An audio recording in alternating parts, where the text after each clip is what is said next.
नमस्ते, मैं Andrew ride out हूँ।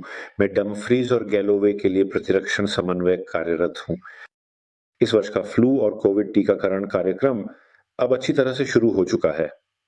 आपने शायद पहले से ही एक ईमेल या टेक्स्ट संदेश प्राप्त कर लिया होगा, जिसमें आपको बताया गया होगा कि आप अपना टीका लगवाने के लिए अपॉइंटमेंट कैसे प्राप्त करें। कुछ लोगों को एक अपॉइंटमेंट दिया जाएगा और दूसरों को ऑनलाइन बुकिंग सिस्टम में लॉग इन करने के लिए कहा जाएगा, ताकि वे अपनी खुद की तारीख, समय और स्थान चुन सकें। अगर आपको आवंटित समय अनुचित है, तो आप डमफ्रीज में स्थित बुकिंग टीम से फोन कर सकते हैं, जो आपकी नई नियुक्ति के लिए मदद करेगी। कुछ लोग बुकिंग सिस्टम में लॉग इन कर रहे हैं, वे देख रहे हैं कि दूसरों द्वारा पहले से ही स्लॉट्स ले रहे हैं। अगर ऐसा होता है, चिंता न करें। कुछ हफ्ते बाद अपॉइंटमेंट बुक करने की जरूरत हो सकती है, जगहें होंगी।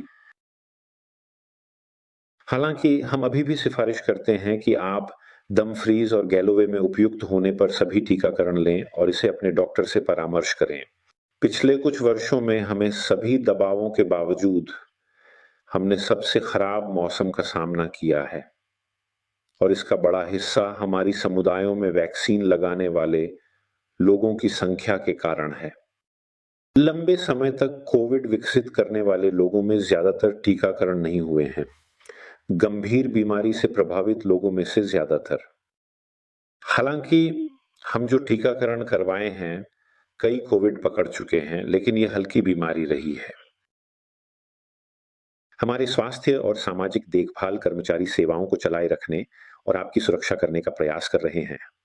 वे टीकाकरण करवाकर मरीजों और ग्राहकों की सुरक्षा करने की कोशिश करते हैं।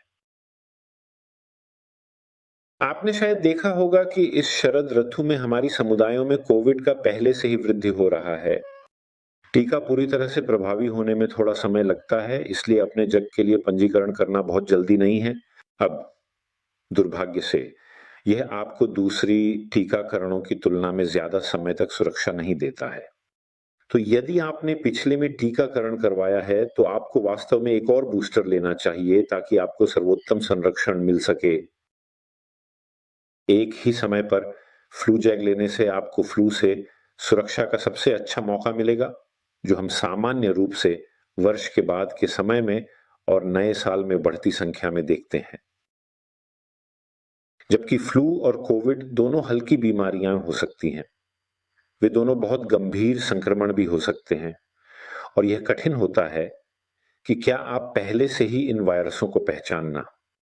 दोनों संक्रामक बीमारी के बाद आदिकाल से समय तक स्थिति विकसित करके और लंबे समय तक कोविड को बार-बार होने से कई महीनों तक स्वास्थ्य समस्याएं हो सकती हैं। इस कारण से हम सभी से अनुरोध करते हैं कि जहां संभव हो, वैक्सीनेशन का ऑफर लें। धन्यवाद।